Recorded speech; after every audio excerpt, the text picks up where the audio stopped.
Très rapidement, pour notre groupe, nous nous intéressons plus particulièrement à l'analyse de l'utilisation des crédits de la LADOM, notamment de la continuité territoriale.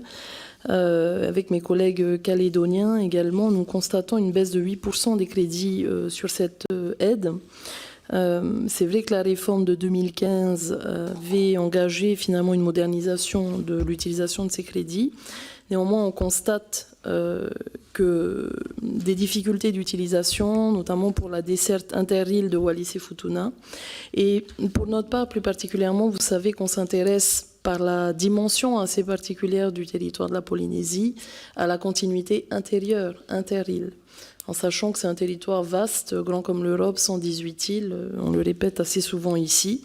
Et évidemment, aussi une question sur la capacité à ouvrir cette continuité territoriale à la mobilité professionnelle en faveur des salariés qui ne peuvent pas accéder à ces formations sur place. Donc vous le savez, ça fait plus d'1 an qu'on travaille sur ces questions. Il y a eu l'an dernier une loi dédiée à la formation professionnelle. On nous a promis une ordonnance qui n'est pas encore là. Apparemment, la plupart des parlementaires ici ont été conviés à des réunions spécifiques par territoire. La Polynésie n'y a pas été conviée, ni la Calédonie.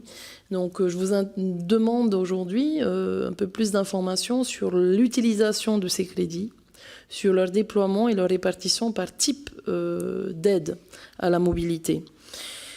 Enfin, pour toujours les dessertes inter-îles, bien évidemment, la Calédonie également souhaiterait que nous puissions réviser les conditions d'accès à ces aides, puisque vous savez que les coûts des billets d'avion en provenance du Pacifique ne sont pas du tout les mêmes que les autres. Voilà, donc une question assez générale sur la LADOM qui vise là à soutenir aussi la qualification des professionnels.